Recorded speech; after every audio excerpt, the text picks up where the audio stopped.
महाराष्ट्रातील प्रत्येक अपडेट जाणून घेण्यासाठी आजच मेट्रो रायगडच्या सोशल मीडिया प्लॅटफॉर्मला लाईक, फॉलो आणि सबस्क्राइब करा। आपल्याला सगळ्यांना माहिती आहे की अलिबाग नगर परिषद निवडणूक 2 डिसेंबरला मतदान होणार आहे आणि त्याकरता भारतीय जनता पार्टी शिवसेना युतीतर्फे ही निवडणूक आपण अतिशय चांगल्या पद्धतीने लढून जिंकण्याच्या प्रयत्नात आहोत। नगराध्यक्षपदाच्या भारतीय जनता पार्टी शिवसेनेच्या भारतीय जनता पार्टीच्या नेत्या ज्यांनी नुकताच प्रवेश केला त्या सन्माननीय तनुजाताई पेरेकर पण आत्ताच्या पत्रकार परिषदेला आहेत, ज्यांच्या नेतृत्वाखाली आपण ही नगरपालिका जिंकण्याकरता प्रयत्न करत आहोत।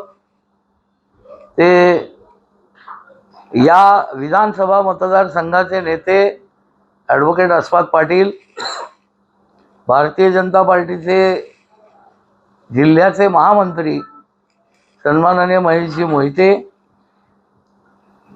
जिल्ह्याच्या युवा महिला मोर्चाच्या अध्यक्षा सौ चित्राताई पाटील, कमळचे सर्वेसर्वा गिरीश तुळपुळेजी आणि या नगर परिषदेतले उपस्थित भारतीय जनता पार्टीचे उमेदवार, पत्रकार बंधूंनो, ही नगरपालिका निवडणूक ही प्रामुख्याने नागरिकांच्या मनातला जो एक परिवर्तित भाव आहे, बदल हवा असल्याची जी भावना आहे की जी आमच्यापर्यंत पोचत होती, त्याला एक समर्थ चांगला विकासाभिमुख पर्याय उपलब्ध करून द्यावा म्हणून भारतीय जनता पार्टीने हा निर्णय केला की इथे आपण ही नगरपालिका निवडणूक लढावी। मग भारतीय जनता पार्टीने नगराध्यक्ष पदासाठी वेगवेगळे पर्यायांचा विचार केला होता, पण एक गोष्ट अशी लक्षात आली की आता अलिबागकरांना प्रामुख्याने एका घरामध्ये सत्ता एकवटून ठेवायची नाही, तर त्यामध्ये बदल हवा आहे।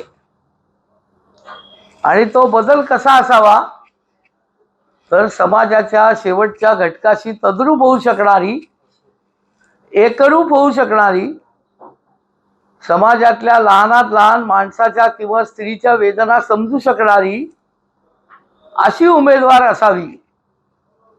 या भावनेतून जेव्हा आम्ही या सगळ्या पर्यायांचा विचार केला तेव्हा आम्ही अतिशय आनंदाने तनुजाताई पेरेकरांची निवड केली आणि त्यांनी पण उमेदवारी करण्याचं मान्य केलं। अलिबाग शहराच्या समस्या या अनेक वर्ष मी पण या शहरामध्ये 87 सालापासून या निवडणुका पाहत आलोय आणि आपल्यापैकी पण काही जणांनी या निवडणुका किमान 2000 सालापासून नक्की पाहिलेल्या आहेत। मूलभूत प्रश्नांची सोडवणूक ज्या गतिमानतेने, ज्या एका इच्छाशक्तीने करायला पाहिजे ती काही झालेली मित्रांनो आपल्याला दिसत नाही। काय काय झालं नाही, तर डम्पिंग ग्राउंडचा प्रश्न सोडवता आला नाही, अलिबाग शहराचा पाण्याचा प्रश्न सोडवता आला नाही, अलिबाग शहरामध्ये उत्तम क्रीडांगण विकसित करता आलं नाही, अलिबाग शहरामध्ये उद्यानं विकसित करता आली नाही आणि केवळ समुद्राची लेवल अर्धा इंच वर आहे। हे तांत्रिक कारण तोंडावर फेकून इथली भुयारी गटार योजना सपशेल अपयशी ठरली। या सगळ्याची जी उत्तरदायित्व, याची जी जबाबदेही आहे, गेल्या 10 वर्षात भारतीय जनता पार्टीचं केंद्रात सरकार आल्यानंतर, राज्यात सरकार आल्यानंतर आणि त्यापूर्वी सुद्धा काँग्रेसचं सरकार असतानाही शेवटी या नगरपालिकेला मिळणाऱ्या उत्पन्नातला अल्पसा वाटा फक्त नगरपालिकेच्या उत्पन्नाचा आहे आणि बाकी खर्च होणारे सगळे पैसे हे त्या त्या काळामध्ये सत्तेवर असलेल्या शासनाकडनं या नगरपालिका प्रशासनाला दिले जातात. मग असं असताना असे शेकडो कोटी रुपये व्यवस्थापनातल्या हलगर्जीपणामुळे वाया घालवण्याचा अधिकार हा 100% तेव्हा सत्तेत असणाऱ्या आणि कालपर्यंत सत्तेत असलेल्या शेतकरी कामगार पक्षाच्या निवडून आलेल्या बॉडीला नव्हता.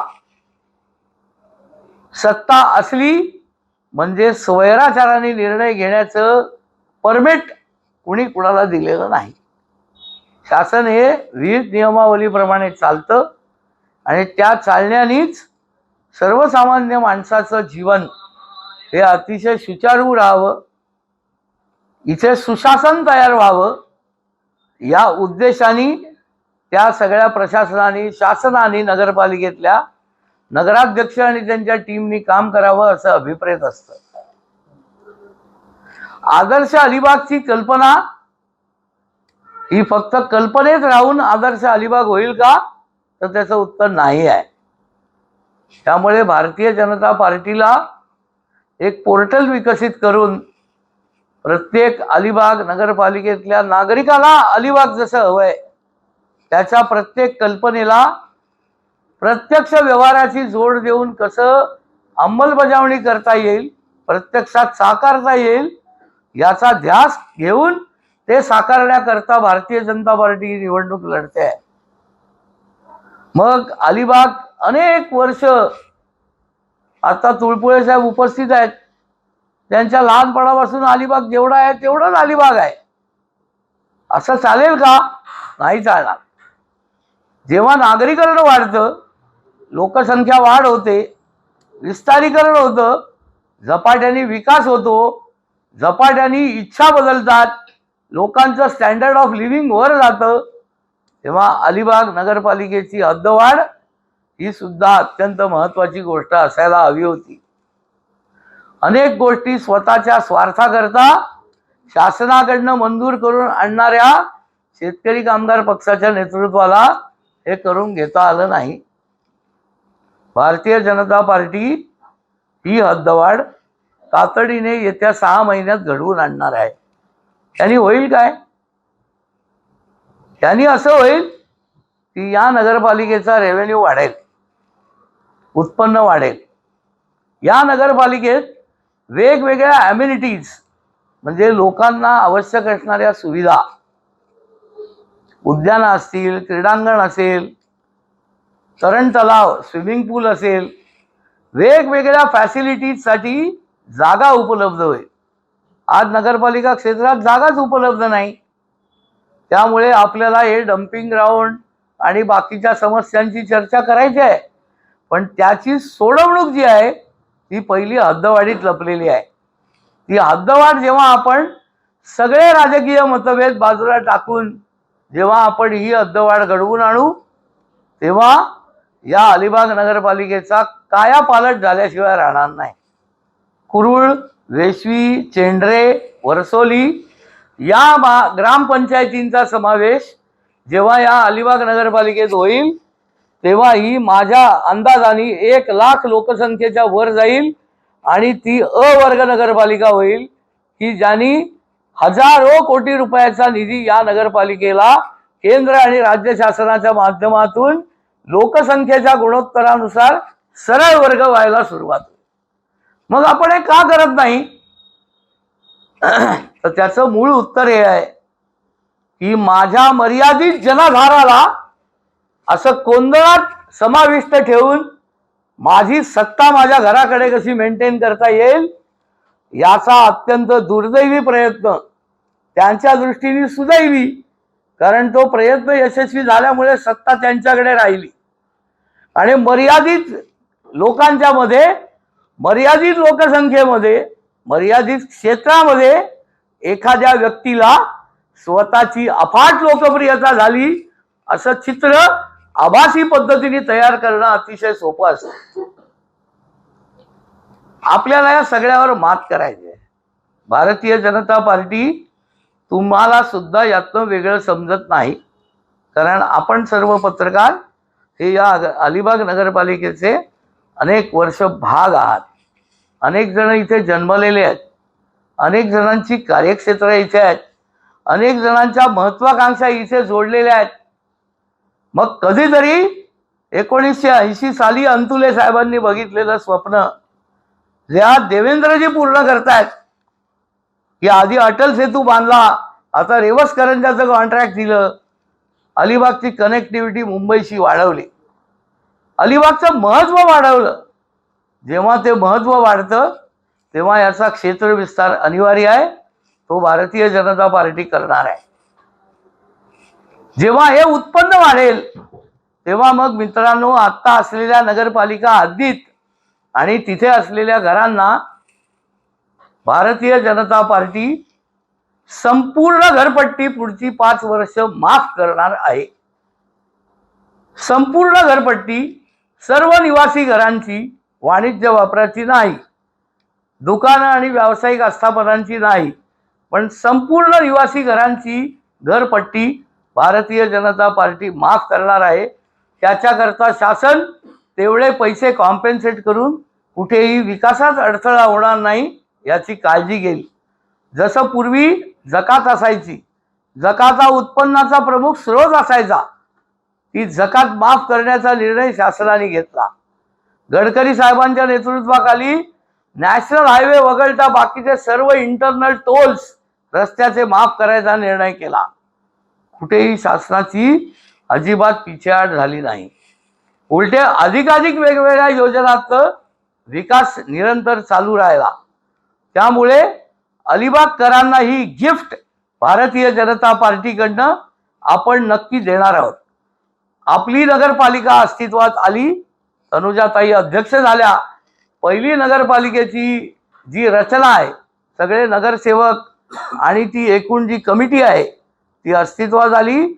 की पहिल्या कमिटीच्या ठरावामध्ये आपण संपूर्ण घरपट्टी माफीचा निवासी संकुलांचा ठराव हा आपण पास करून शासनाकडे मंजुरीला पाठवणार आहोत आणि 3 महिन्यात त्याची मंजुरी घेऊन येणार आहोत. मित्रांनो, पाण्याचा विषय आहे.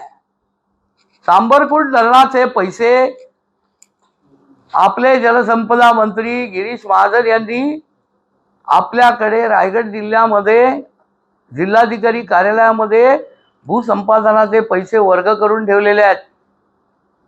परंतु एका साम्यवादी विचारसरणीच्या आहारी राहून तिथल्या आदिवासी बांधवांना भडकवून त्यांच्या पुनर्वसनाच्या विषयामध्ये अडथळे निर्माण करून काय करतायत, तर स्वतःच्या कुटुंबाची सत्ता असणाऱ्या या संपूर्ण क्षेत्राला पाण्यापासून वंचित ठेवण्याचं काम ते करतायत. मला ती टीका करायची नव्हती, पण ही टीका सर्वसामान्य वाचकांना, पत्रकार आणि प्रसार माध्यमांच्या माध्यमातून सर्व नागरिकांना आणि मतदारांना हे अवगत झालं पाहिजे की अडचणी आहेत तर त्याचं मूळ कारण काय आहे. जर ते पैसे इथे उपलब्ध आहेत तर यांचे जाऊन जे प्रतिनिधी आदिवासी आणि वनवासी भागांमध्ये, तिथल्या गावांमध्ये जे प्रतिनिधी म्हणून यांच्या पक्षाचे फिरतात, त्यांनी लोकांना भडकवून अवास्तव मागण्यांची तिथे त्यांच्या डोक्यामध्ये हवा भरवून त्या पुनर्वसनाच्या कामामध्ये अडथळे निर्माण करून आधी पुनर्वसन आणि मग धरण हे शासनाने मान्य केलेलं धोरण फक्त पुढे करून तिथे अडथळा निर्माण केला जातोय. आपल्यालाही पाण्याची गरज आहे, आसपासच्या परिसरामध्ये पाण्याची गरज आहे. आपण जर हे सांबरकुंड धरण पूर्ण केलं तर फक्त अलिबाग तालुका नाही मित्रांनो, तर मुरुडचा अर्धा भाग आणि रोह्याचा अर्धा भाग हा सुद्धा या धरणामधून सिंचन क्षेत्र ॲज वेल ॲज त्याच्या बरोबरीने पिण्याच्या पाण्याची गरज भागवणार आहे. मला असं वाटतं भाजपचं सरकार केंद्रात आहे, भाजपचं सरकार राज्यात आहे. या 4 वर्षामध्ये आम्ही महत्वाकांक्षा ठेवतो आहोत, आम्ही ही इच्छाशक्ती ठेवतो आहोत आणि आम्ही हा संकल्प ठेवतो आहोत की कुठल्याही परिस्थितीत सांबरकुंड धरणाची अडथळ्याची सगळी शर्यत बंद करून कुठल्याही परिस्थितीत हे धरण पूर्ण व्हायला हवं. आणि पुढची नगरपालिका निवडणूक जेव्हा येईल तेव्हा अलिबागकरांना पाण्याचा प्रश्न शिल्लक आहे असं अजिबात चर्चेला उत्तर आणि प्रश्न राहता कामा नये, ही काळजी भारतीय जनता पार्टी घेणार आहे. या सर्व गोष्टींचा जो एकूण हे आहे तो असा आहे की इथे भारतीय जनता पार्टी अत्यंत सशक्तपणाने, समर्थपणाने एक उत्तम वेगळे चेहरे देऊन, की जे तुमच्या आमच्यातले कार्यकर्ते आहेत, तुमच्या आमच्यातले सामान्य माणसं आहेत, ज्यांचा राजकारण हा धंदा नाही, राजकारणात स्वतःचे लाभ जनरेट करायची त्यांची मानसिकता नाही, त्यांचे उपजीविकेचे विषय वेगळे आहेत, त्यांनी स्वतः कधीही राजकारणाचा उपयोग स्वतःच्या कुटुंबाच्या आणि परिवाराच्या हिताकरता केला नाही, असे सगळे चेहरे देऊन, जसं मोदीजी म्हणतात की भारतीय जनता पार्टी परिवारवाद के खिलाफ है, याचं अनुकरण आदरणीय आस्वाद पाटील मोहितेजींनी सिलेक्ट केलेले सगळे आमचे जे उमेदवार आहेत ते सगळे अतिशय उमद्या मनाचे, तरुण, तडफदार आणि नवीन उपक्रमशीलतेकरता सज्ज झालेले उमेदवार आहेत. या सगळ्यांना कमळ चिन्हावर बटन दाबून आणि जिथे शिवसेनेचे 5 उमेदवार आहेत त्यांना धनुष्यबाण चिन्हावर मतं देऊन अध्यक्षांना, तनुजाताईंना कमळ बटनावर भरघोस मतं देऊन इथे नागरिकांनी विजयी करून भारतीय जनता पार्टी शिवसेनेच्या उमेदवारांना संधी द्यावी, असं आपल्या सर्व प्रसार प्रतिनिधींकडनं नागरिकांना आणि मतदारांना तो संदेश अत्यंत प्रभावशाली रीतीने पोचावा म्हणून आजची पत्रकार परिषद आयोजित केलेली आहे. Subscribe now and press the bell icon. Never miss an update.